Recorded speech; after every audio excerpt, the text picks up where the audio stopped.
Membagi kelompok per meja. Yang kelompok tersebut nanti ada aktivitas kita selama 2 hari ini, dan nanti akan ditentukan besok saat penutupan akan ada peserta terbaik yang akan kita berikan hadiah dan juga kelompok terbaik. Nah, ya. Jadi silakan, mohon izin, silakan nanti duduknya menyesuaikan dengan nama-nama yang sudah diletakkan di meja, karena per meja itu adalah per kelompok. Nah, di sini ada Pak Iskandar, Bu Ririn, Pak Rifai, Pak Sofyan. Nah, nanti ada beberapa yang menyusul menyesuaikan.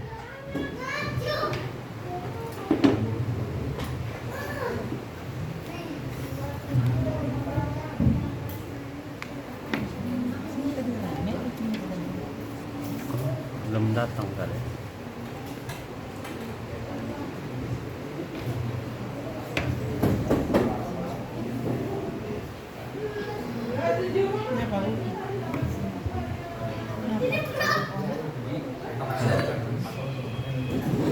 Pindah orderan dari karyawan jadi pengusaha.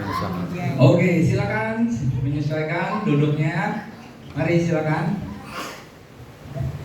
Ada nama-namanya? Ada nama-namanya. Yuk kita akan mulai. Di malam hari ini kita akan seru-seruan bareng untuk melengkapi kegiatan sekalian di 2 hari ya, di 2 hari bersama ini. Setelah tadi di siang hari kita sudah dapat inspirasi ya, dapat inspirasi dari pelaku usaha menjalankan bisnis agribisnis khususnya, baik itu perikanan maupun juga perkebunan. Nah, di malam hari ini kita melanjutkan materinya, yaitu berkaitan dengan pindah kuadran dari karyawan menjadi pengusaha, yaitu salah satu pilihan pada saat sudah tidak lagi bekerja di Seri Pasifik sebagai karyawan, sebagai pegawai. Nanti akan jadi salah satu pilihannya adalah menjadi entrepreneur, jadi pengusaha, jadi pebisnis, jadi pedagang. Nah, ini adalah salah satu pilihannya. Baik, sebelum kita mulai, mohon izin untuk semuanya, biar semua bergerak. Ini agak dingin, harus walaupun tadi udah makan, nyampe atas patok kalorinya terbuang lagi. Nah, biar makin hangat, kita boleh semuanya bertepuk tangan terlebih dahulu, tepuk tangan bahagia karena kita semua berkumpul di hari ini. Yang saya izin kasih teriakan tepuk tangan bahagia, silakan bertepuk tangan sebahagia mungkin. Tepuk tangan bahagia. Bahagia semua nih. Ternyata benar, saya beberapa tahun lalu pernah ketemu seorang dokter dan psikolog, katanya dari tepuk tangannya kita bisa tahu nih orang bahagia atau pura-pura bahagia. Nah, kita pengen tahu nih grup ini ya, diajak oleh Bu Febi, ini orang yang bahagia atau masih agak bahagia. Saya ada tepuk tangan bahagia, silakan bertepuk tangan bahagia sebahagia. Bener, hampir mirip ciri-cirinya. Ternyata katanya dari orang yang bahagia, jari ketemu jari itu nyari. Jadi agak lebar, nyari ya. Ada suaranya dari jarinya. Tapi dia hanya dari jari tangannya suaranya, tapi juga ada suara dari mulutnya. Kayak adik kita, kayak anak TK, yeay gitu kan. Semua keluarin suaranya. Karena kan ada guru PAUD yang mana, guru siapa? Tadi saya udah bilang, nanti Bu Nidia nih ya, udah terbiasa kayak anak-anak PAUD, tepuk tangan sebagai mungkin keluarkan suaranya. Tepuk tangan bahagia, lebih bahagia, sangat bahagia. Bu Baby, katanya bener orang bahagia sama orang stres beda-beda tipis. Nanti nggak tahu nih di ruangan ini yang mana nih ya. Oke, tapi insya Allah bahagia semua Bu ya, Pak ya. Insya Allah kita akan makin bahagia. Ada yang beberapa bulan terakhir ini di tahun 2024 udah memasuki masa pensiun. Ada tinggal hitungan bulan atau ya paling nggak setahun lagi akan pensiun. Nah, menjadi salah satu pilihan adalah pindah kuadran dari pegawai, dari karyawan menjadi entrepreneur atau pengusaha. Narasumber kedua di hari ini adalah seorang pengusaha yang akan berbagi informasi, inspirasi, dan juga motivasi kepada Bapak sekalian untuk menjalankan usahanya, karena beliau ini sudah terbukti pernah jadi karyawan. Ya, narasumber kita berikut ini adalah dia pernah jadi karyawan di 2 perusahaan besar, lalu memilih jalan hidupnya menjadi seorang pengusaha, dan hari ini bisnisnya sudah banyak. Ada lebih dari 30 bisnis yang dijalankan. Wow, 30 bisnis, dan sebagian besarnya sudah bangkrut. Tapi kita akan belajar kenapa ada yang tutup bisnisnya, kenapa ada yang bertahun-tahun, belasan tahun, bahkan puluhan tahun tetap berdiri. Nah, kita akan belajar dari ahlinya. Jadi inspirasi bagi sekalian, karena ada sebagian yang sudah yang memilih jalan hidupnya mulai usaha laundry, ada yang mulai perikanan tadi ya, ada yang mau jamur dan seterusnya. Nah, kita akan dapat inspirasinya dari siapa? dari sang pengusaha, langsung aja kita sambut. Inilah dia Bapak Ato Sunarto, pengusaha kita yang memiliki banyak bisnis tapi sebagiannya sudah tutup. Silakan Pak Ato. Ya baik, terima kasih Kang Yus. Selamat malam, Assalamualaikum warahmatullahi wabarakatuh. Kalau MC gitu, jadi diangkat dulu tuh. Jadi 32 tapi sebagian sudah bangkrut. Baik Bapak Ibu, saya hari ini akan sharing perjalanan saya. Dulu saya juga, monggo Pak. Saya juga ada namanya, ada apa sih Pak? Di situ Pak. Jadi saya juga saya kerja lama Pak. Saya 19 tahun kerja, akhirnya saya pindah Kuantan. Nah, sekarang dibilangnya jadi entrepreneur. Mungkin ini sebentar Kang Yus. Ini foto saya. Saya tadi ngobrol sama Pak Sopyan. Pak Sopyan tahun 93 masuk ke Sari Pasifik. Saya 93 di Gedung Jaya Pak. Masuk juga pas pertama saya kerja di Bank Jaya. Jadi di Gedung Jaya. Terus nggak lama saya pindah di Bekasi, terus terakhir di Kelapa Gading. Tapi 98 ada krisis moneter. Bank kena dampaknya. Dan saat itu saya baru nikah, baru punya anak satu, umur 31-an lah. Jadi kan harga naik ya. Jadi waktu itu saya dipanggil sama perusahaan, tiba-tiba dikasih pilihan, suruh milih dalam waktu 1 minggu. Kalau kerja di level saya dulu dipotong 10%-an. Tapi kalau keluar, saya pesangonnya gak banyak, cuma N+1. Saya 5 tahun kerja ditambah 1, cuma 6 kali gaji gitu. Tapi ada bonus 40% kalau pinjaman itu didiskon. Saya baru ngambil rumah, itu 15 tahun cicilannya, kalau dihitung-hitung 40% diskon lunas gitu. Akhirnya saya ambil keputusan keluar dari kerjaan, tapi karena dipotong banyak hutang, jadi sisa uang pesangon saya 2,5 juta. Tidak banyak pilihan dengan uang 2,5 juta saat itu. Akhirnya saya usahanya ini memilih jadi distributor makanan ringan.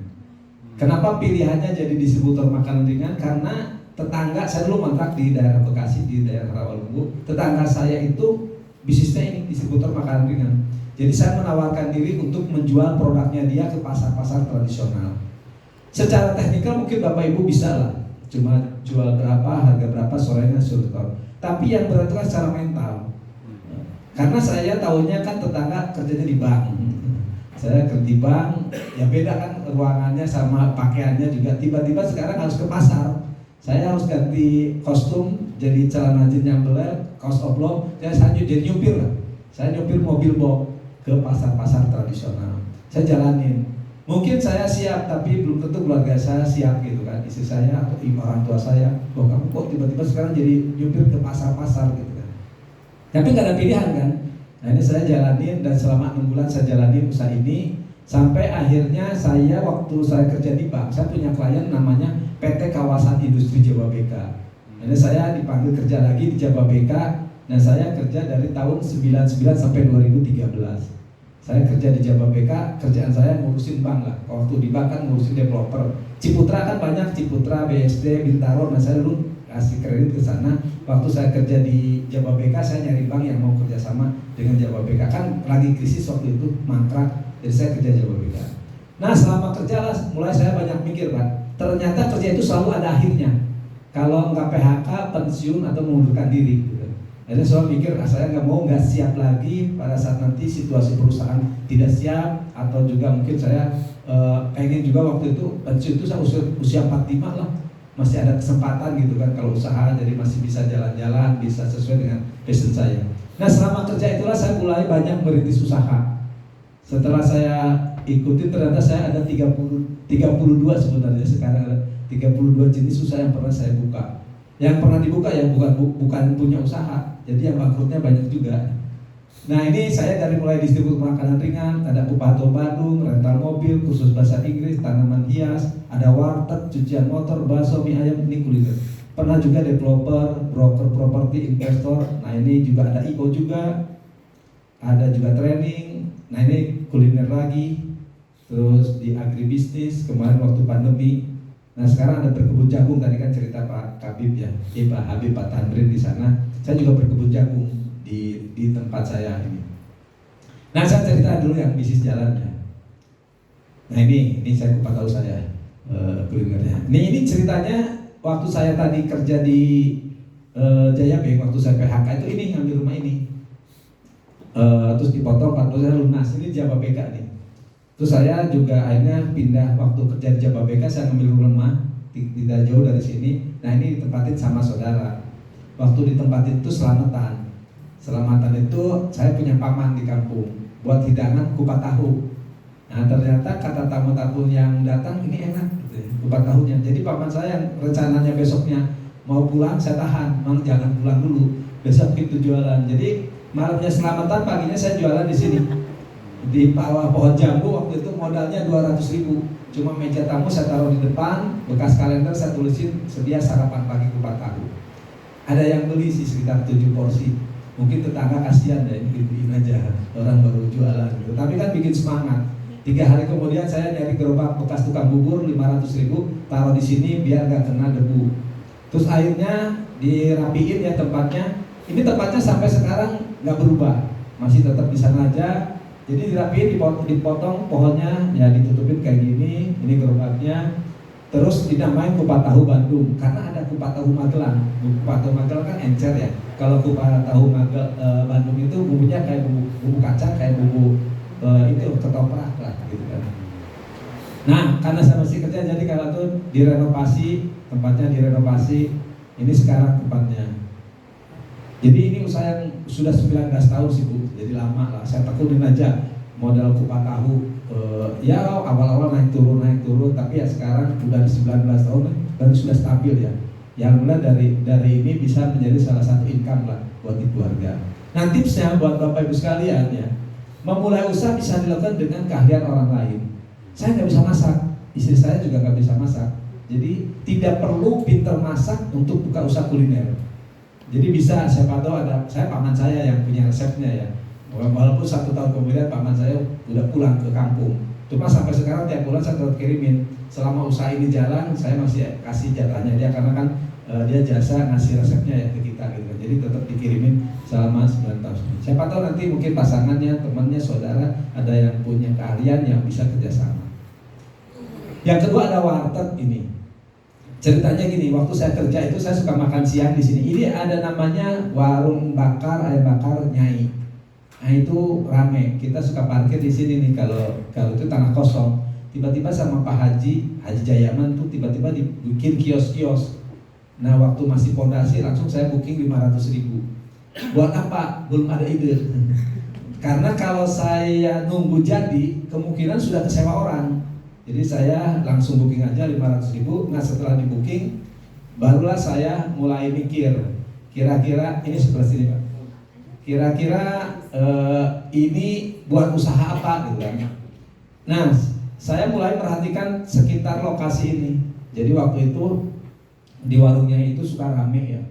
Nah, kadang-kadang orang dari kantor itu bawa supir, kadang ada yang diajak makan bareng, kadang nyari sendiri gitu di sekitar sana. Nah saya melihat ada satu segmen pasar yang tidak terakomodir sama warungnya ini, gitu kan, yaitu menengah ke bawah. Dan kata orang kalau kita mau jadi pemenang tidak perlu jadi jagoan, tapi pinter milih lawan. Saya kalau di kompleks saya main pingpong jagoan Pak, karena milihnya lawan yang suka kalah. Kalau yang jagoan lagi kita kalah. Jadi kalau mau jadi pemenang tidak perlu jadi jagoan, pinter milih lawan. Jadi saya waktu itu kalau saya buka lagi rumah makan Sunda, saya dari Ciamis ya, jadi saya jauh-jauh, kemungkinan saya kalah dengan warung Nyai karena head to head kan, berhadapan langsung. Mendingan saya tidak berhadapan langsung, saya menjadi substitusinya si warung Nyai. Akhirnya pilih menengah ke bawah. Nah pilih menengah ke bawah, saya cari gambarannya paling gampang ya warteg. Karena kalau warteg nggak bisa dijelaskan, orang tahu lah mana kadar berapa, harganya berapa. Nah ini saya pilih warteg aja. Terus bagaimana saya caranya buka warteg? Jadi saya nyari warteg. Ketemulah namanya Pak Zainuri. Nah Pak Zainuri sama ngobrol-ngobrol, terus aja kerjasama. Nah Pak Zainuri ada adik namanya Pak Sakam. Jadi gimana model kerjasamanya? Saya siapin tempat sama peralatan, Pak Zainuri atau Pak Sakam yang ngelola. Akhirnya dia mau. Nah waktu itu modal tempatnya sewa setahun tuh 9 juta per tahun kiosnya. Terus saya beli peralatan waktu itu 6 juta, totalnya 15 juta. Yaitu 2009. Waktu 2019 saya diundang Pak Sakam nih ke Tegal, undangan syukuran rumah. Ini rumah hasil kerjasama dengan saya di warteg. Jadi dari hasil warteg yang tadi cuma ukuran kecil ya, Pak Saka bisa bangun rumah di sini. Sekarang sih dia udah punya kendaraan, punya bisa buat sekolah anaknya. Jadi tipsnya dari sini, Bapak Ibu, memulai usaha bisa dilakukan dengan bekerja sama bersama orang yang sudah ahli. Enak, jadi tidak menyarankan Bapak Ibu nanti kerjasama dengan kantor yang tidak sama-sama ahli ya, dengan saudara, dengan tetangga, dengan teman sekolah. Karena nanti kalau tidak ahli dua-duanya, tidak punya pengalaman, biasanya debat aja internal. Bisnisnya nggak keurus, ribut aja gitu kan. Membahas bisnis tapi bisnisnya nggak keurus. Jadi kalau kata orang pakir jangan temenan sama miskin, jadi pakir miskin gitu. Pakir ilmu, miskin ilmu. Bisnis ya ribut adanya. Tapi kalau dengan yang sudah ahli enak. Saya nggak perlu istilah belajar bagaimana belanja, masak, melayani konsumen itu pasarkan ranahnya. Saya cuma sewa tempat aja, perpanjang setahun sekali gitu kan. Dan atau kadang-kadang jadi marketingnya dia gitu kan. Jadi enakan coba sama orang yang sudah ahli, itu enak. Malah ada lagi kalau mau jadi raksasa berpegang di pundak raksasa gitu kan lebih enak, kita gampang ininya. Nah ini juga ada kursus bahasa Inggris. Kalau kemarin nyanyi itu Pak Hinsa sama Bu Pepi pakai lagunya lagu barat, saya nggak bisa bahasa Inggris Pak. Berapa kali kursus saya salah aja. Orang Sunda itu kalau mau peyem aja pek sama itu kan ini dia susah ya gitu kan. Akhirnya saya ini ada kursus bahasa Inggris. Tapi kalau ini ceritanya ini franchise Pak. Nanti kayak saya cerita mengenai franchise. Jadi di ceritanya waktu itu saya ada jalan-jalan di JCC ya, Jakarta Convention Center. Itu habis suatu acara sama teman bertiga lah. Kita keliling-keliling lihat pameran franchise dan peluang usaha. Nah itu panas-panasan. Terus kata teman gini, kita sih lihat peluang usaha, lihat peluang usaha. Nggak pernah tuh berani ambil keputusan gitu. Nah saya dipanasin panas juga gitu kan. Adalah malam ini saya mau ambil keputusan gitu kan. Nah jam 8 malam hari Minggu itu pamerannya udah mau tutup. Ada satu stand yang menurut saya menarik, warnanya biru sama kuning, namanya itutor.net. Saya pikir itu warnet internet gitu kan. Udah saya tanya berapa, bookingnya 5 juta, gesek pakai kartu kredit, udah saya mau tunjukin ke temen nih saya ngambil bookingan gitu. Baru besok paginya saya pas baca-baca, kok khusus bahasa Inggris yang saya beli gitu kan. Saya pikir internet atau warnet gitu. Mulai saya telepon kan ada marketingnya di sana, di daerah Puri Kembangan dari sana gitu. Ternyata saya harus bayar 50 juta, itu kan baru 5 juta tanda jadinya. Jadi begitu action ada beberapa masalah. Jadi memang kalau nanti kita hidup, kalau kita bertindak, melakukan tindakan, itu pasti timbul masalah Pak. Jadi kalau Bapak Ibu nanti tidak pengen ada masalah, ya diam baik, cicing aja. Tapi diam baik kan masalah juga ya. Kita diam aja masalah, mending bertindak juga masalah. Mendingan saya milih untuk bertindak. Kenapa? Setiap masalah pasti ada solusinya. Orang tenggelam bukan gara-gara nggak bisa berenang, jangan-jangan nggak bergerak. Orang gagal di bisnis bukan gara-gara nggak jago bisnis, jangan-jangan tidak belajar gitu kan. Masalah pertama saya harus bayar 50 juta. Saya datang ke sana terus bayar 50 juta. Ya 5 juta aja pakai kartu kredit gitu kan. Bapak niat nggak sih? Ya niat lah, kan sudah bayar tuh 5 juta. Terus gimana nih? Nah ini saya ngobrol-ngobrol, ternyata kalau 50 juta itu paket bahasa Inggris, Mandarin sama preschool. Kalau bahasa Inggris saja cuma 25 juta. Akhirnya saya nego lagi yang 25 juta aja. Kan saya sudah bayar 5 juta. Jadi yang 20-nya minta diangsur selama 5 bulan waktu itu. Nah itu di bisnis boleh nego lah. Akhirnya saya 5 juta per bulan. Selesai lah.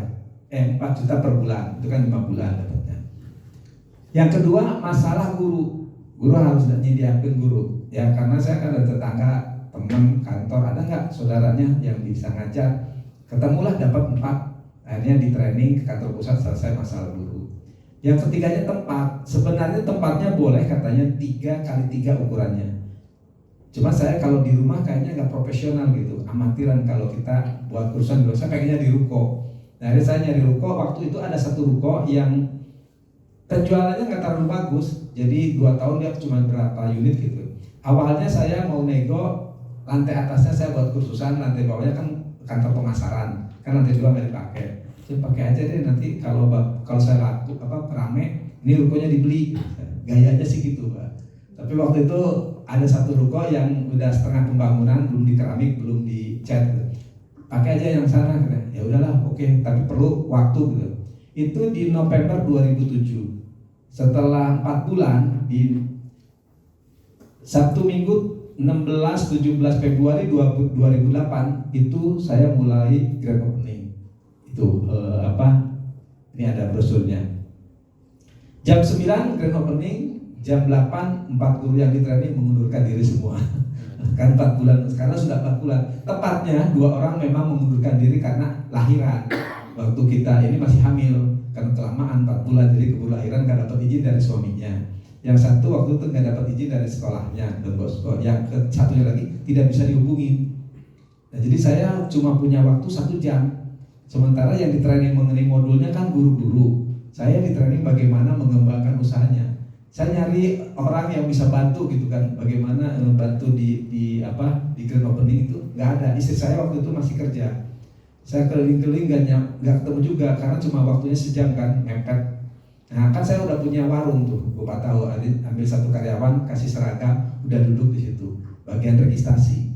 Kalau ada yang nanya gimana, nggak usah jawab, kamu juga nggak ngerti, gitu. Suruh naik aja ke atas. Nah waktu itu ada sekitar 30 orang yang datang, nah seperti gini. Saya yang presentasi, tapi juga masalah kan saya nggak ngerti modulnya. Yang di training kan guru, saya cuma di training bagaimana mengembang usahanya. Jadi ada 2 pendekatan ya pada saat kita ketemu orangnya, pendekatan secara rasional atau pendekatan secara emosional. Kalau rasional kita akan menjelaskan kursus ini berapa kali per minggu, berapa biayanya, fasilitasnya apa saja, itu agak debatable. Mungkin orang nanya-nanya, apalagi kalau nanya modul, saya nggak siap di sana. Yang saya lakukan adalah secara pendekatan emosional. Waktu itu ada lomba pidato bahasa Inggris anak kecil di Mall Puri Indah. Itu anak kecil keren lah, bisa pidato di depan mall lancar gitu.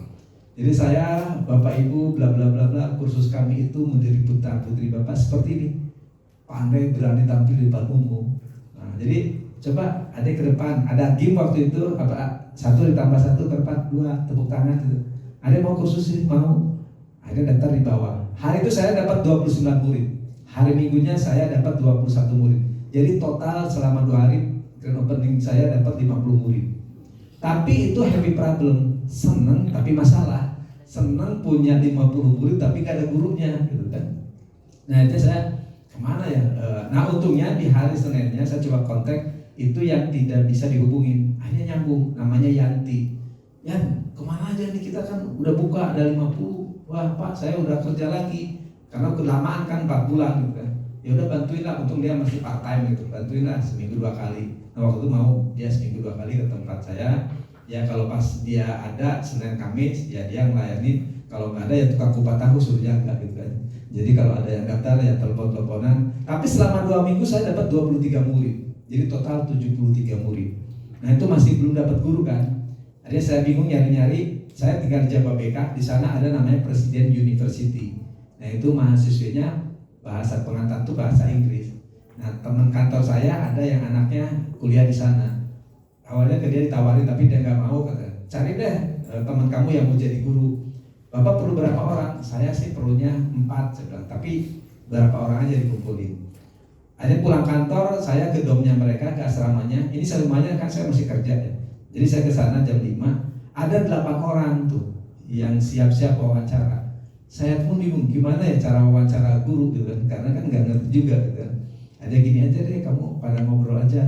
Maksudnya gimana? Ya ngobrol aja sama ini. Akhirnya saya perhatiin aja, saya pilih aja kamu. Saya pilih yang rame aja gitu. Pikir saya jadi guru harus rame gitu kan. Ya ini dapat guru. Nah sebenarnya ini guru-gurunya nih. Setelah berjalan waktu, ini mahasiswi dari Presiden University. Nah ini murid-muridnya kita sering lomba juga di mall. Jadi biar tadi kan saya jaminan garansi dalam 3 bulan Bapak Ibu putranya bisa tampil bicara di depan umum. Kalau enggak garansi uang pendaftaran 3 kali lipat dikembalikan gitu kan. Kalau latihan tiap hari harus anak-anak suruh ke depan gitu, terus tampil di depan umum.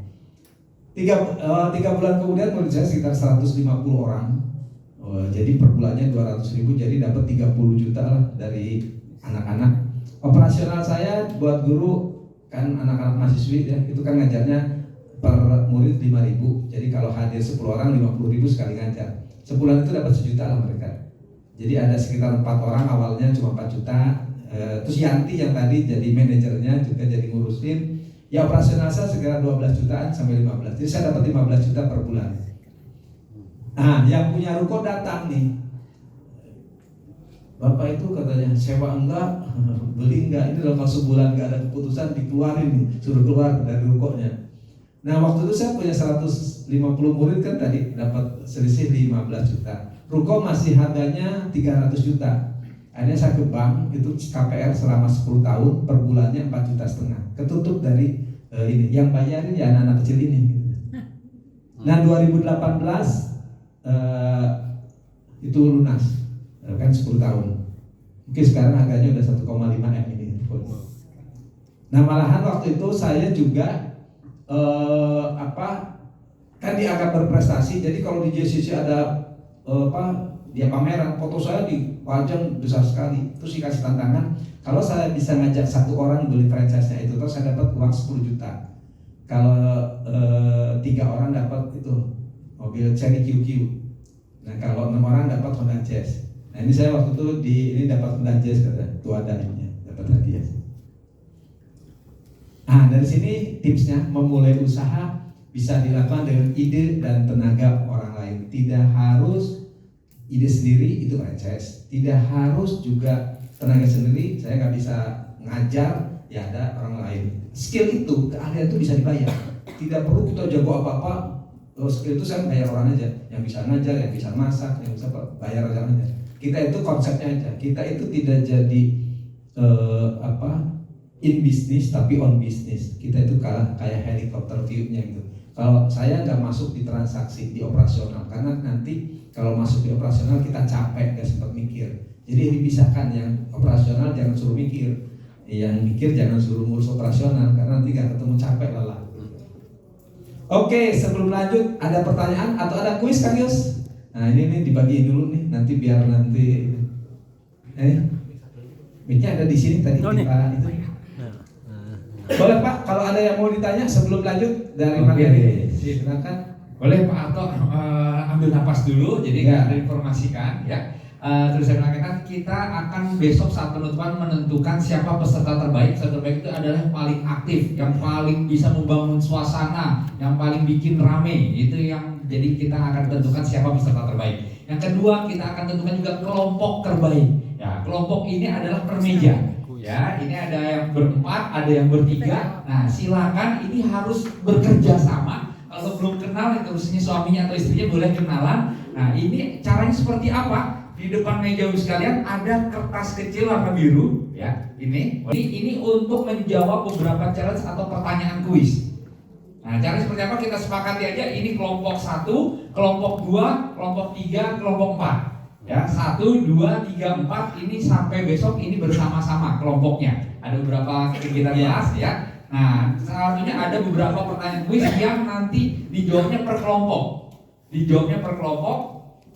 Kelompok 1 tulis nomornya angka 1, lalu jawabannya apa berkaitan dengan apa yang disampaikan oleh narasumber kita. Nah, setiap berhasil dari per kelompok itu nanti ada poin. Yang paling cepat poinnya lebih besar dibanding yang paling belakangan. Nah, gitu ya. Mau langsung sekarang atau nanti aja? Sekarang kita coba. Oke, langsung yuk. Silakan. Nanti ditulis dan dikirim ke siapa? Nah, bisa ke saya, bisa ke Mas Ismail nanti ya. Oke. Siapa yang cepat dan tepat itu yang nanti dapat nilai. Poin. Nanti bisa ada pertanyaan lagi, dapat Ya. poin lagi. Yang poinnya paling banyak Enggak, satu orang. satu kelompok cukup satu aja. Jadi di sini melatih kerjasama juga.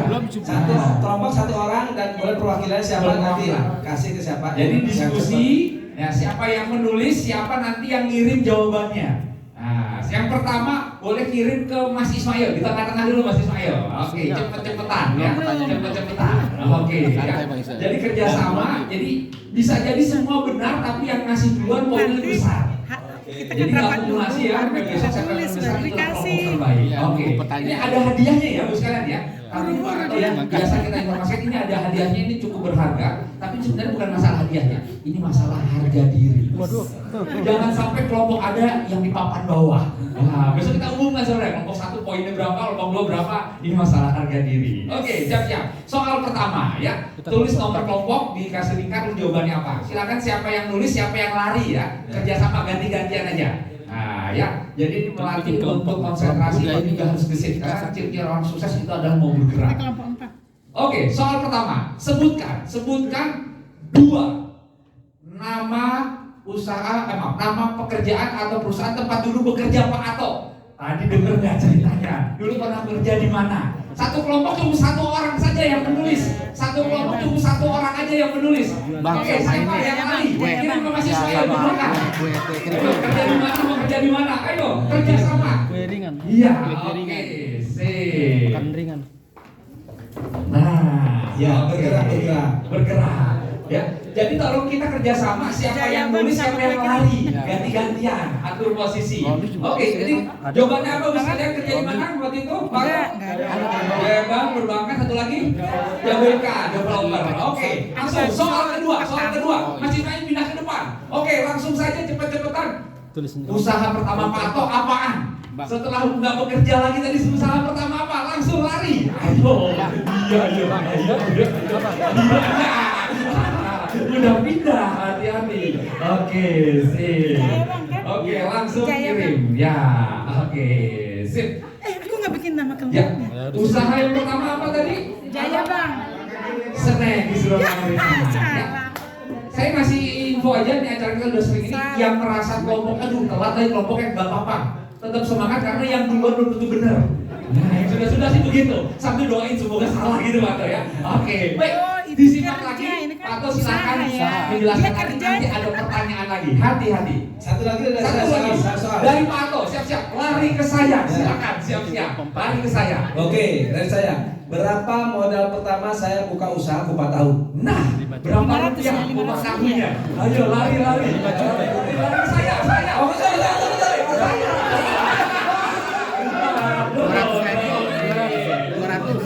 Inilah dia. Kadang-kadang kalau mau sukses itu harus sesuai SOP. Salah tujuannya. 500.000 ya? Berapa? 200.000. Tetap semangat. Tadi Bapak nggak Silakan. ngomong. Ya baik, kita lanjutkan materinya ya. Nah ini nih saya ada agent properti. Jadi gini, karena saya dulu waktu di bank ngurusin properti dan saya di Jababeka 14 tahun Oh, juga dia setelah ngurusin beli properti. itu 500.000 Setidaknya saya paham lah bagaimana Apa menilai suatu properti, appraisal properti atau ngurusin KPR ke bank, legalitas, pajak, yang gitu ngerti lah karena sudah 19 tahun menggerak properti. Itu bisa jadi modal usaha, ide usaha untuk kita. Tapi ini dipicu dulu saya ada tim outsourcing saya, terus dari perusahaan ada kebijakan tidak boleh outsourcing. Mereka Pak cariin kerja lagi lah, udah daripada kerja kita buat usaha aja. Nah, akhirnya kita buat usaha namanya PT Sukses Aksi Bersama, biar suksesnya bareng-bareng. Karena kita udah biasa jadi broker, jadi McLaren, jadi makelar gitu, jadi RCTI rombongan calon tanah Indonesia. Jadi itu kan temanya itu tali rapia tali sepatu biar mafia kita bersatu. Itu mafianya itu. Nah ini berlima ya. Terus biar keren kita harus punya kantor, biar nggak terlalu mahal. Waktu itu gini, cari deh bekas orang kantor tapi nggak jalan gitu, bangkrut gitu. Kelalang keliling dapatlah ini ruko ini. Ini ruko bekas orang kantor tapi udah tutup tapi masih ada meja, AC sama telepon. Sisa 5 bulan lagi. Hanya kita hubungin orangnya, dia minta 5 juta. Udah 5 juta deh. Ya udah berlima kita saweran sejuta-sejuta jadi 5 juta. Dibayar lah itu. Nah, dikasih plang. Jadi jadi kantor. Modal 5 juta jadi kantor, masih ada meja, masih ada AC, masih ada telepon, ngundang teman-teman. Ya sudah akhirnya jadi kantor lah. Singkat cerita sebulan kemudian kita bisa menjual ruko sebelah ini dapat komisi 25 juta. Akhirnya kita cari yang punya rukonya karena waktu itu setahun ternyata sewanya cuma 25 juta. Jadi perpanjang biar ada napas kan sebulan cuma 5 bulan gitu kan. Terus dalam perjalanannya di singkat cerita kebelilah ruko ini. Karena ada 2 proyek ruko waktu itu yang kita jual 24 unit kita bisa jual dapat komisi dan timnya jadi banyak gitu. Ini Pak Eman sekarang yang ngurusin di operasional. Jadi kita ada beberapa proyek perumahan yang dihandle, ada Cikarang Lakeview. Ini waktu launching. Ini kantor, ini saya di sini, ini kantor MVP. Kita ada ballroom muat 300 orang. Kita tuh ada ruang training itu 12. Bisa muat kalau orang nginep itu 120 orang. di tempat kita. Nah ini waktu launching perumahan Cikarang Lakeview, itu ada dalam waktu sebulan kita bisa menjual 468 unit ininya. Jadi waktu itu per unitnya yang subsidi 141 juta. Coba 141 juta kali 468 berapa miliar ininya. Nah itu, terus saya juga ada ini kalau di perumahan tuh rumah ada tanah-tanah kosong, itu dijual nih di 200 meter nih. 200 meter per meternya waktu itu orangnya minta cuma 1 juta. Jadi 200 juta. Ini tidak sendiri, saya sama teman-teman. Jadi gini, suka ada Pak, kita mau belajar properti, udahlah nggak usah belajar, kita praktek aja langsung. Nah waktu itu ada 30 orang, jadi saweran 10 juta, jadi 300 juta. Beli tanah lah 200 meter, terus dipecah dua nih. Pecah dua, ini 80 meter, ini 120 meter. Yang 80 meter, rencananya bangun rumah model ini. Nah caranya gimana? Jadi nggak usah jadi arsitek kalau mau bangun jadi developer ya. Saya waktu itu ke developer aja tanya salesnya, rumah yang paling laku yang model apa? Ini Pak di Beja Pak, namanya tipe tidak. Saya ambil brosurnya, cari kontraktor bangun persis yang di brosur, warnanya sama, bahannya sama. Itu waktu itu habis 135 juta. Biaya pecah IMB-nya 5 juta, pecah sertifikat 10, pajak dan komisi 20. Total ini modal 250 juta. Terjual berapa? Terjualnya 400 juta. Kenapa terjual 400 juta? Di developer tipe yang sama dijual 800. Memang dia di klaster kita enggak, tapi kan bahannya sama semuanya tipenya. Jadi ini waktu dipoto udah terjual nih. Ini sebenarnya buat Bapak Ibu, kalau bisnis tidak harus kita jago apa, tapi orang perlu apa kita siapin. Apapun bisnisnya ya. Jadi butuh orang apa, jadi nggak usah desain gini-gini, belum tentu desain kita bagus terjual. Mendingan yang laku apa kita bangun. Itu lebih gampang dan ada pembanding, lebih enak gitu. Jadi ada pembanding sehingga ya ini laku lah. Nah yang ini tadi mau dibangun nih 120 meter, cuma ada orang datang, saya kan beli 1 juta per meter, ditawar 2 juta. Pak boleh nggak 2 juta? Ya udahlah, modalnya 120 jadi 240 juta kan. Ini akhirnya nggak jadi dibangun.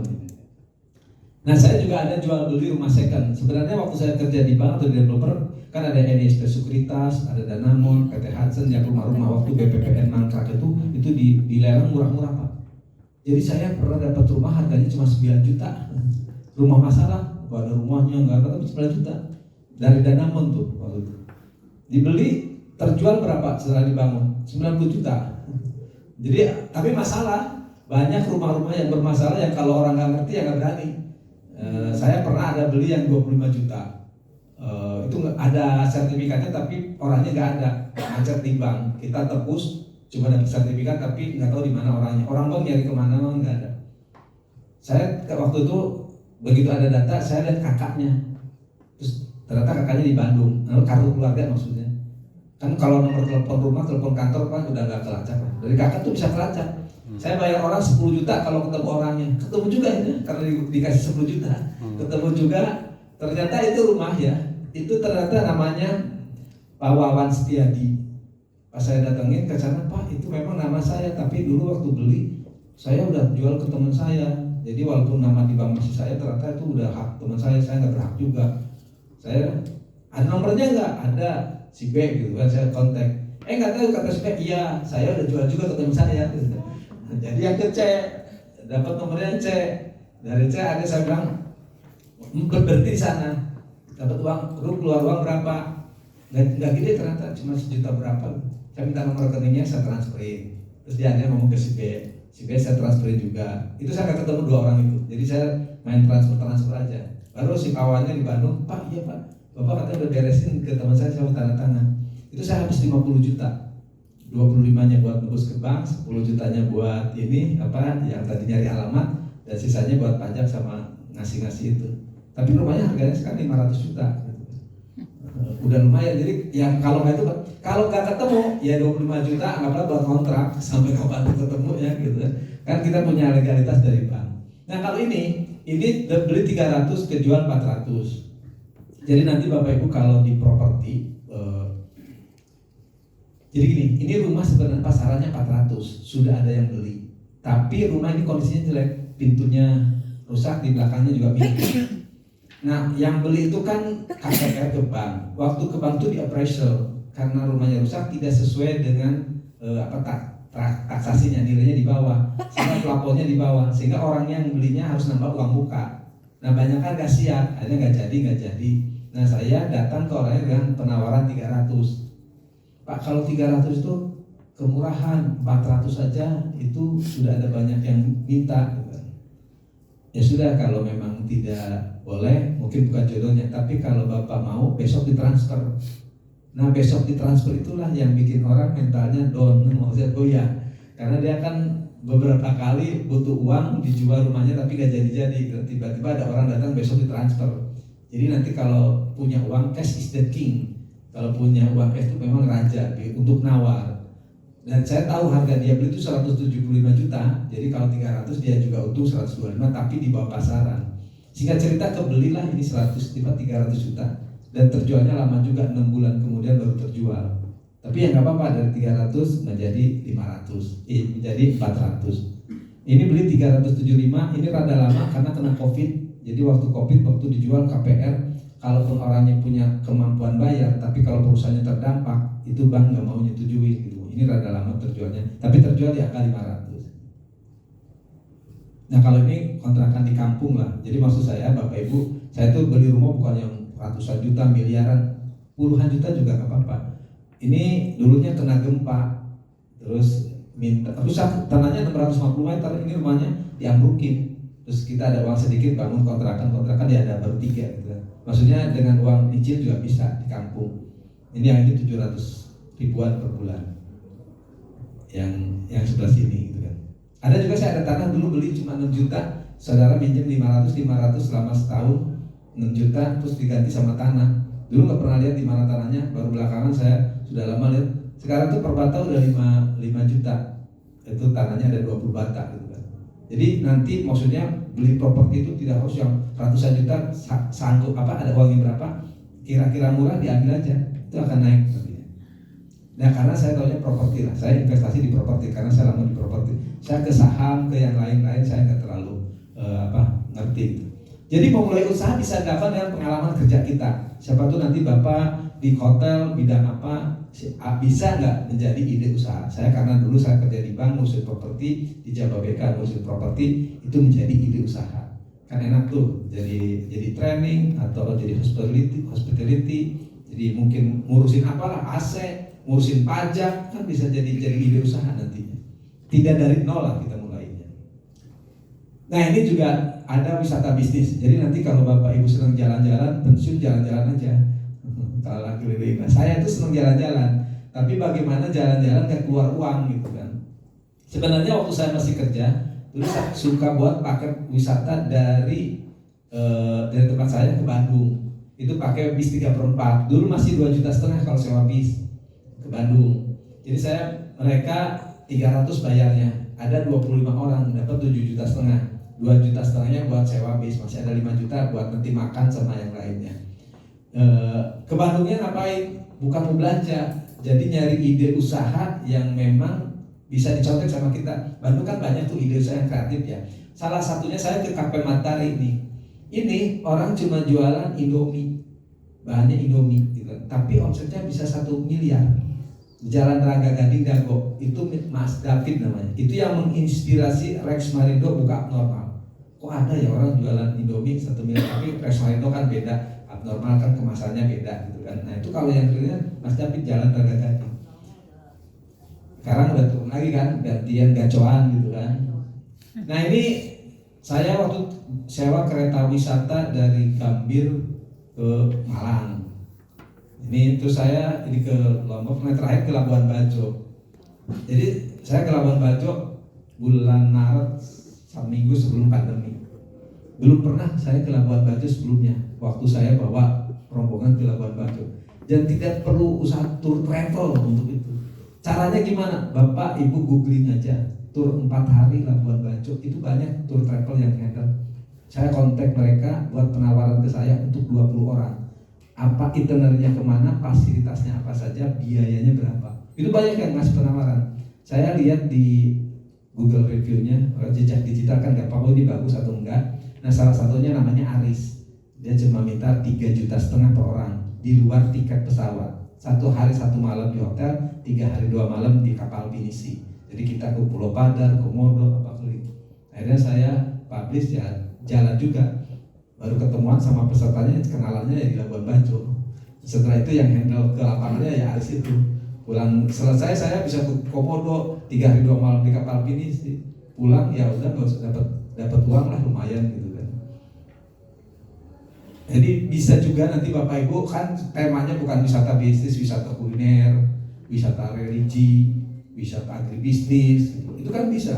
Oh sekarang ke tempat ke Wali-Wali bisa tuh kan, atau tempat makan, atau kebun duren di mana bisa itu dikemas. Dan kita nggak usah mikir yang capeknya, nanti kita ketemu orangnya, konsepnya, terus kita tinggal ketemu sama yang pelaksananya. Kan suka ada tuh open trip ke Pulau Seribu tuh, murah tuh cuma 100.000 tuh. Ada saya teman saya rutin, kalau 100.000 capek juga, kamu tambahin ya nilai tambah apa gitu kan? Apa? Ya khusus bahasa Inggris lah ke Pulau Seribu, bawa bule 1 bayar bukan 100.000 lagi, ditambahin aja jadi 300.000 gitu. Tapi belajar kan sambil jalan kan, dapat ya, jadi lebih gede kan, bayar bulenya berapa gitu kan, sambil ngobrol sambil perjalanan. Maksudnya dikasih nilai tambah usaha kita.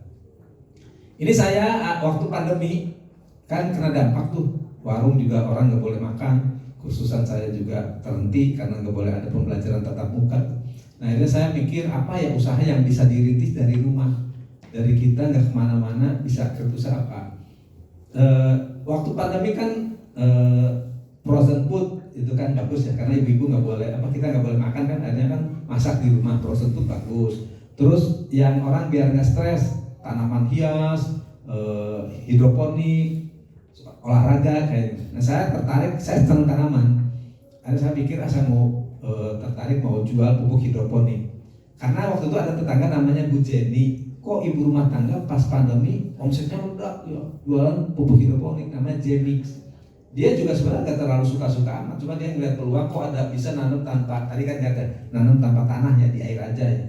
Akhirnya dia belajar kursus, dia jual tuh Jemix nama pupuknya. Saya mau jualin produknya tapi marginnya tipis.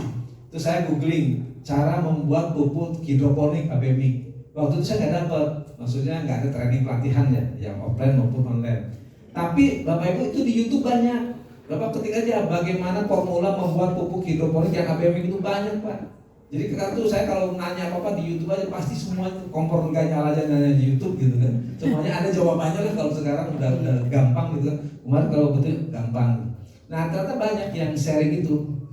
Saya belilah, cuma modal berapa ya, kan di Tokopedia kalau bahan-bahannya ada Kalnit, MKP, apa-apa, beli kan 18.000, 20.000 gitu. Dicoba-coba, saya nanam cabai bagus, cabai saya tuh kan, jadi cabai hias. Itu saya kerjasama sama pemulung waktu itu.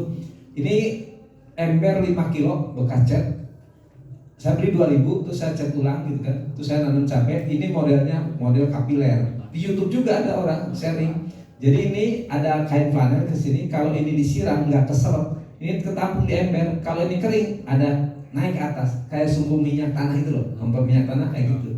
Jadi seminggu ditinggal ini juga bisa. Tujuannya ini buat ibu-ibu yang malas kalau seneng tanaman tapi malas nyiram gitu kan, udah pakai metode ini aja. Ternyata bagus gitu, maksudnya responnya. Terus saya buat TikTok, saya sharing di sana, FYP juga. Terus saya namain aja Atomix, nama saya Atomix gitu kan. Anak saya yang desain, tempel, beli botolnya jadi. Oh banyak ke rumah, akhirnya orang foto-foto ibu-ibu di cabai gitu kan. Karena kan cabai hias ini cabai hias, Maya Akapulko namanya. Diundang juga saya, diundang untuk kasih training ke ibu PKK, ibu di kelurahan mana saya diundang juga, saya jualan gitu. Baru saya buat TikTok, ini ada 106.000 saya punya follower. Awalnya saya nyanyi di TikTok, nggak ada yang lihat Bu. Anak kali orang di TikTok nyanyi gitu kan. Akhirnya diganti cabai aja. Nah ternyata FYP ini 2 juta orang nih nonton. Ada 2 juta orang, ada 400.000, ada 1,8 juta nih nonton. Terus komen, Pak bisa bagus gitu, Bapak pakai pupuk apa sih? Pakai Atomix. Belinya di mana? Di Tokopedia. Nama tokonya Pak Cerita Nursery. Nah saya kan nggak ngerti ya, karena saya buatin ya toko.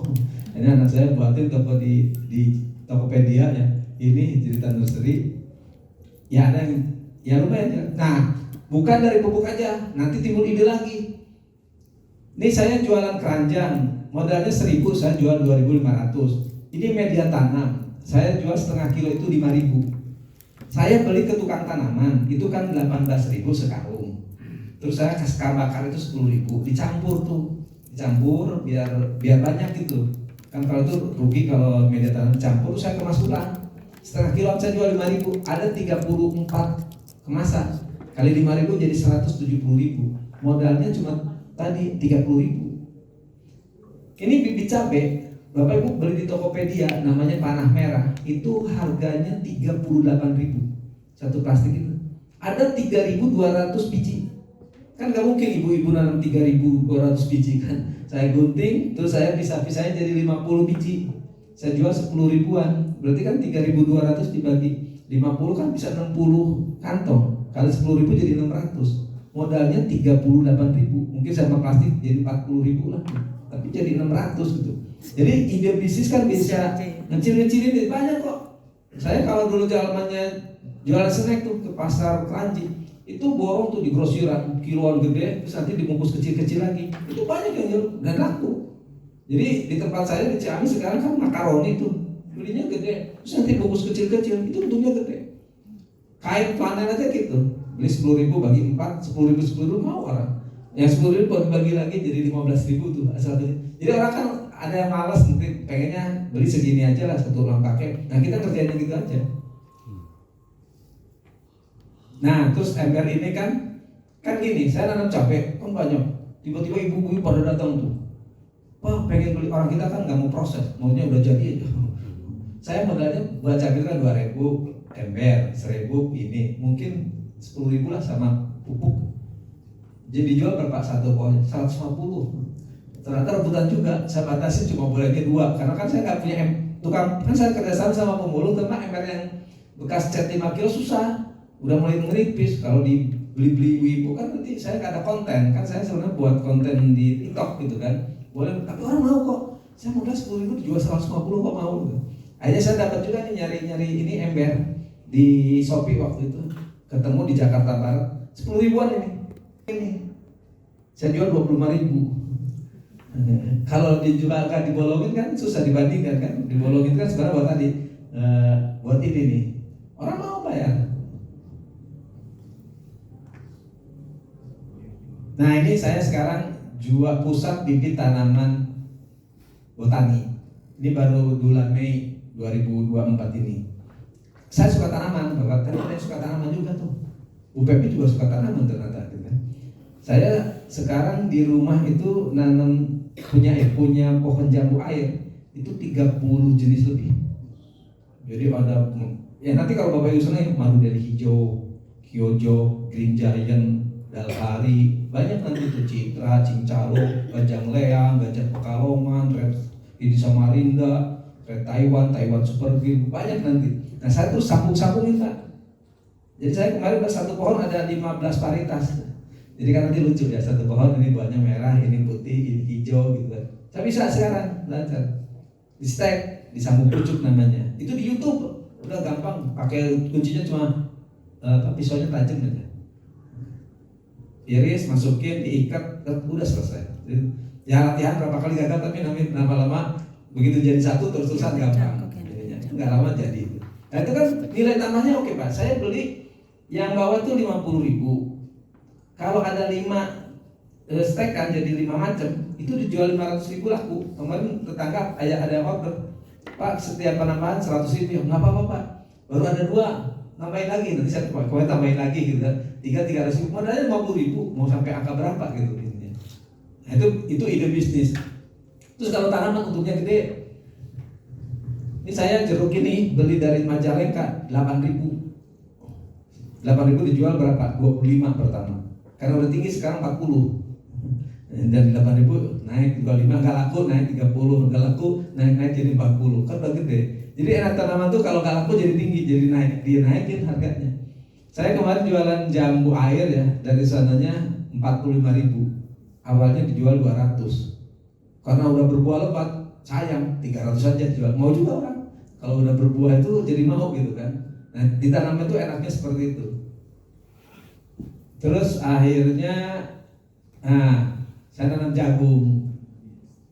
Jadi ini tempatnya 1 hektar yang tadi cerita. Itu bukan tanah saya, tanah orang. Kapling Golop itu kan nggak dipakai lama. Kayak tadi Pak Habib itu yang Mas mereka kan tanahnya bukan dia, tanah orang, terus nggak pernah dipakai. Coba tawarkan untuk 300. Saya nggak sewa. Kan orang seneng, asal jangan ada bangunan permanen. Nah, kan tukangnya kan nungguin tanaman kan waktunya kosong lah. Kan tiap hari top shot ada orang datang. Udah ada barang gitu. Coba sekelilingnya dibuat tanaman jagung, akhirnya tanam jagung, ya alhamdulillah dari jagung itu gini hitungannya. Sebenarnya yang mahal cuma tenaga kerja aja. Jadi sekarang saya kemarin panen ya, satu baris itu paling berapa meter ya? Mungkin sekitar 200 meter. Itu modalnya kan cuma bibit jagung 100.000, pupuk paling 300, 400 modalnya. Tapi dapatnya kan 3 juta. 2 bulan 10 hari, 2 bulan setengah. Jadi kemarin rencananya, jadi sekarang udah jalan ya. Tapi belum ketemu gitu. Jadi ini panen, minggu ini panen, minggu depan panen. Jadi waktu tanamnya beda-beda. Jadi saya harus ada 10 bidang biar tiap minggu panen, keliling. Dan kalau satu bidang itu 5 juta, berarti kan 5 juta gitu kan ketemu. Itu ketemunya bukan 5 juta, 2 juta setengah. 2 juta setengah, 2 juta, jadi sebulan itu 10 juta. Modalnya paling di angka 500.000 kalau bibit sama pupuk ya. Tapi yang mahal tenaga kerja, saya gaji orang 2 juta setengah. Jadi 2 juta setengah ditambah 500 mungkin 3 juta, sebulannya dapat tuh 10 juta. Nah itu, tapi jualnya nggak ke pasar, jualnya ini metik di pohon gitu. Ini kayak gini. Langsung di bun, coba aja. Manis Pak. Kan belum pernah kan makan jagung mentah di ini kan. Kita nggak usah direbus, nggak usah dibakar. Pohon jagung gitu. Sekarang ibu-ibu enak sama ibu-ibu. Jam 2 siang juga pada datang ini biar dipoto. Enak. Ayo, terus dikirim ke saya videonya, dia share ke rombongnya, ke grup-grupnya, datang lagi, sampai terakhir wah belum ada jagungnya, karena kan datang terus. Nah itu, saya pikir salah nih jangka waktunya jangan 2 minggu. Oke, siap. Ini dari Lipo, dari mana gitu kan? Sama dari Cineres itu pasar ada, pasar minggu di lokasi. Nanti orang kan disangkanya direbus dulu enggak, jadi nanti langsung dimakan di lokasi. Manis kan? Awalnya nggak pada mau. Manis banget. Kalau konsumen yang cerita gitu kan udah gampang, manis banget. Terus di-share sama dia lagi. Tapi enak kan? Mantap. Langsung jadi. Itu cara jualannya nanti. Nah, mau mulai usaha bisa dekat sesuai hobi. Nanti Bapak Ibu hobi apa enak. Jadi kalau menjalani usaha itu, saran saya nanti kalau Bapak Ibu pensiun atau yang sudah pensiun, bikin bisnis apa sih Pak? Itu sesuai hobi, sesuai minat, gampang. Jadi jadikan bisnis itu jadi alat bahagia kita. Jangan bisnis itu jadi stres gitu. Kan kalau alat bahagia, saya nanam jagung 2 tahun sebelum jagung saya nanam pisang, nanam apa ya nggak ada uangnya. Tapi ya senang aja, nyangkul jadi sehat gitu Pak. Nah sekarang baru mikir lah, ada uangnya mungkin nanti udah mulai ditata gitu. Nanti ketemu kok jalannya. Ya nggak tahu bisa cepet bisa lama, tapi karena happy kan. Saya kan jadi senang kalau ini 15 saat bisa lakukan sesuai hobi. Quiz time, coba kita quiz lagi. Iya, lupa lagi ya. Saatnya kita kuis. Sebelum lanjutkan kuis soal-soal berikutnya, mohon izin saya akan bacakan klasemen sementara. Klasemen sementara dari 4 kelompok ini, dan kelompok terbaik yang poinnya tertinggi sementara ini ada 6 poin ya. Itu yang tertinggi ada kelompok 2. Kelompok 2 di sini ya. Nah, yang nggak disebut berarti masih di papan bawah, nanti aja. Ya. Nah, malunya biar belakangan aja besok ya. Soalnya siap-siap. Oke. Soal yang pertama kirim ke Mas Ismail. Siap-siap ya. Silakan atur strategi siapa yang nulis, siapa yang lari. Karena yang ngasih duluan dan benar poinnya lebih besar. Soal pertama ya, soal pertama. Tadi ini berkaitan dengan mulai usaha bisa dilakukan sesuai hobi. Nah, misalnya ini ya, salah satunya. Pak Ato membuat produksi sesuatu yaitu buat pupuk. Nama pupuknya apa? Ayo. Nah, cepet-cepetan. Telunya dari namanya. Kirim ke Mas Ismail. Loh kan. Atur strategi. Iya loh. Oke. Mikrofon ini. Ada kelompok ini. Bukan ya? Siapa baru 3 kelompok, satu lagi. Kirim. Nyerah. Oke, nggak apa-apa. Nanti soal berikutnya masih atur strategi. Oke. Jawabannya apa tadi? Ada yang ingat? Atomix ya, namanya ato ya, di mix jadi atomix. Soal berikutnya ya. Tadi Pak Ato memiliki usaha salah satunya jadi developer, bangun rumah dan seterusnya. Itu tipsnya kalau ini memulai usaha bisa dilakukan sesuai hobi. Nah yang tadi berkaitan dengan bisnis developer itu adalah memulai usaha bisa dilakukan dengan titik-titik kita. Apa yo? Titik apa yo? Memulai usaha bisa dilakukan kalau ini susah. Ya kirim ke Mas Ismail, pindah-pindah dia ya. Nanti di belakang sekarang ke depan. Atur strategi, ayo. Memulai usaha kalau ini dilakukan sesuai hobi. Kalau tadi bangun developer, memulai usaha Pato berdasarkan apa? Oke, saya hitung mundur 5. Masih ada waktu silakan. 4. Masih semangat. 3 ayo semangat. Karena besok kita umumkan semua grup nilai poinnya berapa. Hobi apa sih? Ayo Kebutuhan ini. orang lain. Oke, 3, 2, 1 habis waktunya. Jawabannya adalah memulai usaha dari pengalaman kerja.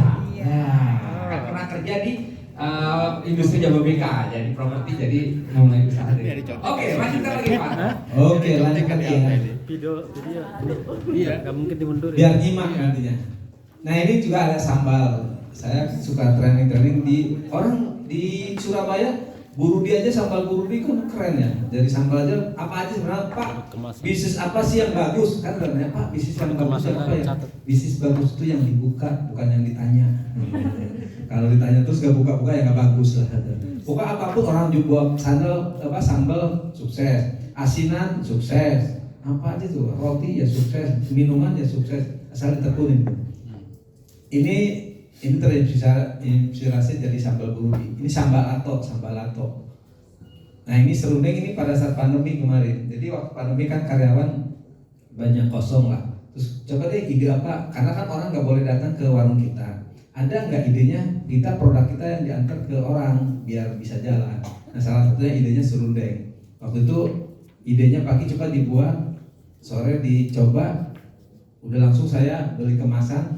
Ini pakai PowerPoint dicetak gitu kan, digunting, ya ditempel. Jadi kalau dari ide nanti ke action itu nggak usah lama-lama. Jadi kadang-kadang kita mikir kan idenya banyak tapi nggak mulai. Jadi saya paginya ide, sorenya action. Yang modalnya 100.000 kan nggak usah mikir berbulan-bulan. Nah, paling kalau nggak laku ya dimakan gitu kan. Jadi kalau nanti Bapak Ibu punya ide apa, coba ditanya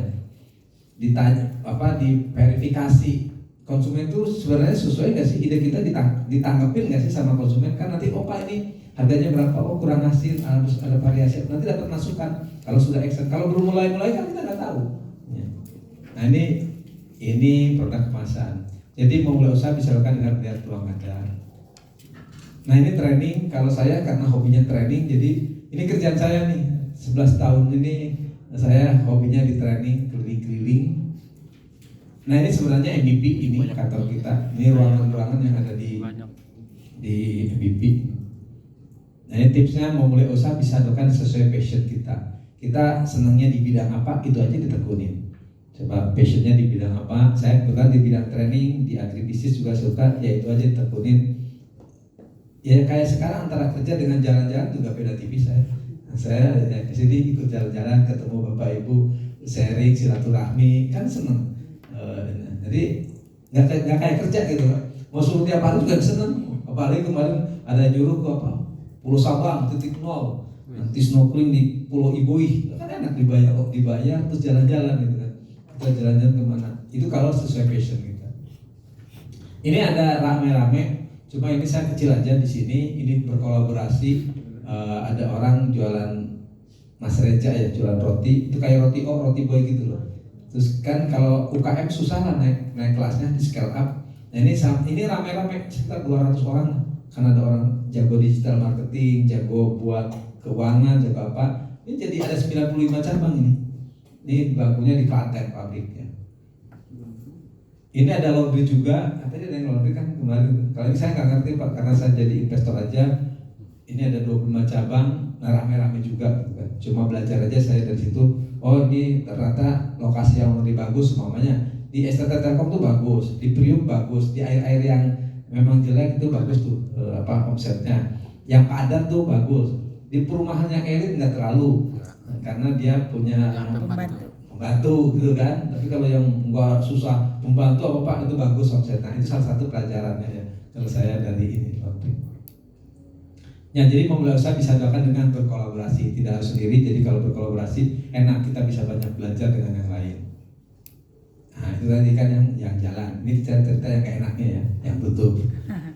Nah ini saya dulu ada tanaman hias. Nah itu saya waktu kerja di Jababeka, manajemen membolehkan karyawannya bisnis asal jangan bersinggungan dengan perusahaan gitu kan. Nah ini ada satu tanah waktu itu belum dibangun masih di maintenance ya, artinya dipotongin rumputnya tuh tiap 3 bulan kan. Nah daripada gitu saya nawarkan ke perusahaan, boleh daripada ini jadi beban perusahaan, saya sewa aja. Mau buat apa? Saya mau buat pusat tanaman hias Jababeka. Nah boleh, akhirnya saya sewa 8.000 meter Pak. 8.000 meter saya sewa, terus saya ajak pedagang tanaman 24, saya kapling-kaplingin. Artinya saya sewa sendiri 1.000 meter jualannya. Ini zamannya Anturium lagi jatuh 2008. Ini tahun 2008 saya masuk ke sana. Tapi saya bukan bisnis Anturium waktu itu, karena saya di developer, tiap bulan ada serah terima kunci, jadi saya jual tanaman yang murah-murah. Yang tanaman mangga buah 25 ribuan, yang tanaman yang 1.000, 10.000, itu enak tuh, marginnya lumayan dan ya konsumennya adalah pot, gajah mini yang gitu-gitu. Ini omsetnya lumayan waktu itu, sekitar 60 juta sebulan, marginnya di atas 50% Pak. Tanaman itu enak, nggak kayak retail. Kalau minyak kan gampang beras dibandingkan ya. Kalau tanaman enggak, kalau memang orang suka dibeli, asal subur, asal oke. Coba bonsai ada yang 1 miliar kan, ada bonsai juga yang kan itu aja tanamannya, tapi kan seninya apa kan itu. Nah, tanaman itu enaknya gitu. Kalau kita apalagi saya senang di tanaman. Cuma ini pas lagi senang-senangnya digusur. Buat itu dibangun jadi asrama Presiden University. Nah ini tutupnya gara-gara digusur. Nah ini saya juga ada bakso super. Nah waktu itu ada orang ngajak kerjasama bikin bakso, emang bisa. Yang di Mangga Besar tuh saya buat, ambil contohnya, bawa contohnya, enak. Ya udah saya sewa sampingnya opsi warteg nih. Ternyata begitu jalan nggak enak, ternyata bukan dia yang bikin gitu kan. Jadi ini saya main iyain aja. Nanti pelajarannya kalau nanti Bapak Ibu bermitra dengan orang, pastikan dulu tuh kita memang orangnya bilang bisa bikin ya, kita coba lihat bareng-bareng gitu kan. Saya nggak akan percaya kalau warteg kebetulan ketemu mitra yang oke, kalau ini enggak.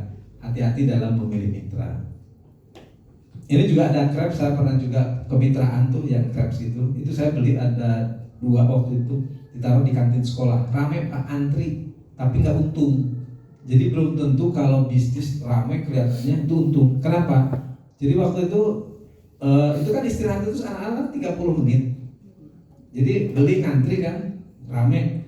Kan toppingnya ada coklat, strawberry, keju, kan sih masa bikin mungkin 2 menit kan. Kalau 30 menit dibagi 2 paling 15 krep.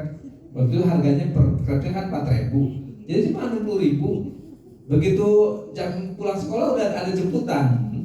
Di ini ya udah cuma kelihatan ramai jam istirahat aja. Kalau sore kan enggak ini gitu.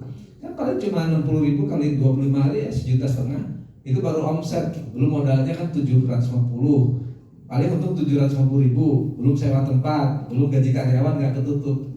Jadi belum tentu nanti kalau tempat-tempat yang terlalu spesifik ya di kantin, di food court gitu kan. Saya pernah juga di food court nggak jalan juga. Kalau Bapak Ibu ini ada 100 orang aja makan di food court itu pasti ramai ke sana.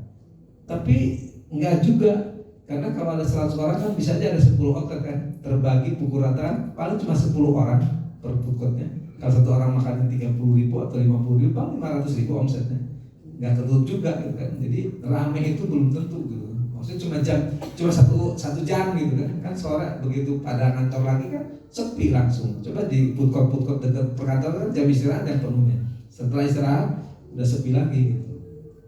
Ya ini juga gitu. Terus saya juga ada cendol. Nah ini kebetulan juga ya produknya nggak tahan lama lah kalau pas musim hujan, apa santannya itu suka basi, repot, jadi saya juga nggak lanjutin. Nih ini juga ada cuci motor berseka bersih semoga kembali, cuci tuntas 6.000, cuci bersama 4.000, cuci sendiri 3.000, cuci mata gratis. Ya kan? Tagline-nya kan gitu kan. Nah kalau ini ceritanya, jadi di samping warteg itu ada sate Marangi, tiba-tiba tutup. Seperti yang tadi buat kantor properti, daripada kosong saya pakai dulu. Waktu itu ya boleh, kalau nanti untung saya bayarin, tapi kalau rugi kan sama-sama rugi. Terus akhirnya bolehlah sama dia. Terus akhirnya saya ide, karena itu bagus, terus saya mau buat cucian motor. Terus bagaimana saya buat cucian motor? Saya ke tempat cucian motor nanya-nanya. Dapat ide katanya merek Honda lah yang bagus. Terus saya beli, harganya waktu itu 3.750.000. Terus saya beli toren berapa, mungkin habis 6 juta. Pasang spanduk. 3 hari kemudian saya ke sana, ada yang nyuci nggak? Nggak ada Pak. Kita udah semangat kok nggak ada yang nyuci ya? Kenapa ya? Nah, bisa jadi waktu itu kan si selangnya masih ngegulung ya. Karyawan juga masih nunggu duduk gini. Mungkin orang ngelihat udah buka tapi kan nggak ada aktivitas. Jadi mungkin mau mampir juga ragu, ini udah buka atau belum gitu. Akhirnya saya ingat, udahlah saya ke Pasakam. Pasakam minjem motornya. Memang ini cuci motor Pasakam. Kalau nanti ada orang datang, ditinggalin motor Pasakam, digarap motor konsumen. Kalau udah selesai, cuci lagi motor Pasakam. Bener, lagi ada aktivitas, ada yang mampir. Jadi digarap tuh motor konsumen. Begitu selesai, garap lagi motor Pasakam. Seharian disemprot aja tuh motor. Waduh. Tapi dapat 7 motor hari itu. Jadi Bapak Ibu nanti kalau usaha, kalau pengen harus ramein sendiri. Waktu awal-awal Kupat Tahu saya buka kan, depan warung itu kan dijejerin sepeda anak saya, motor seakan-akan rame gitu. Jadi saya makan juga beda-beda. Jadi gitu ya harus diramein. Ojek kok aja banyak orang untuk antri sebulan. Kan antri sampai ketemu nanti yang memang beneran. Jadi jangan sampai kita buka usaha sepi ya sayang, nanti itu harus rame. Karena gini, kalau Bapak Ibu coba tiba-tiba di perumahan atau di mana tiba-tiba ada suatu orang buka usaha, kok antri aja kan. Hari pertama rame, kedua rame, sampai 1.000 rame. Itu kan jadi penasaran. Apa gitu? Penasaran itulah pemasaran. Jadi kalau pengen masar dulu, dibuat penasaran dulu. Apa? Saya pernah di pamer ada pecel Madiun ya. Saya jual Kupat Tahu 15.000. Kok dia jual pecelnya 35.000? Saya liatin aja, emang apa sih istimewanya? Bahannya sama gitu, tapi 35 apa enaknya apa. Teman saya nyoba gitu kan, makanya namanya kata teman saya pecel setan. Begitu nyoba begitu kan, setan. Ternyata sama aja gitu kan. Tapi buat ngobatin, minimal saya pernah makan pecel yang harga 35.000 gitu. Harga mahal bisa jadi nilai tambah, tapi asal jangan yang kita jualannya di situ terus. Kalau di pameran kan 2 hari kabur, 2 hari kan udah tutup pameran, pindah-pindah lagi gitu. Orang kesel juga ya, besok udah gak ada, ketemu lagi nanti yang kesel lagi ya, yang orang nggak penasaran lagi gitu kan. Nemu lagi dia. Nah ini juga saya ada mie pedas ya, mie pedas mampus, nama adalah doa. Mampus. Ini mampus beneran jadinya.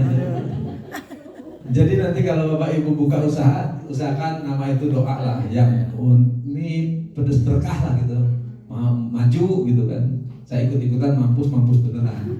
Tapi kalau pelajarannya sebenarnya bukan gitu. Jadi saya itu sewa rukonya di asrama Presiden University. Ternyata setahun mereka semesternya itu 4 bulan. Jadi setahun 3 kali. Terus kalau bulan puasa itu kan libur. Jadi cuma efektif 8 bulan lah. Tidak tertutup secara operasional.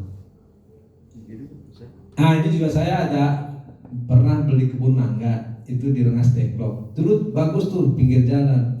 Harganya ini kebunnya masih nggak kurus kan, cuma 60.000 per meter Pak.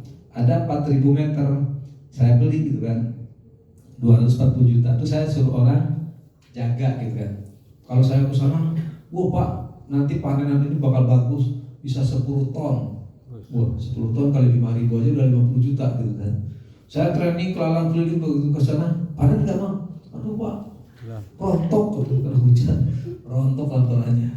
Sampai 3 kali musim rontok terus laporannya. Ini terakhir nih, foto terakhir nih. Saya ini bekas rontoknya saya ambil nih, saking keselnya. Tiba-tiba ada orang datang, ini dengan Pak Anto ya? Iya.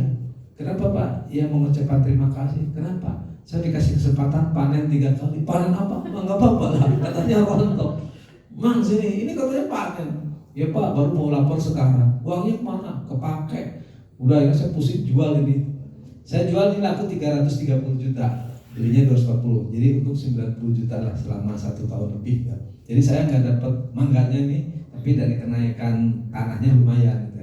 Jadi pelajarannya sebenarnya saya di properti ya. Jadi kalau Bapak Ibu dibeli properti ada 3 yang akan kita tujuannya. Kalau tujuannya cash flow, dapat bulanan nih.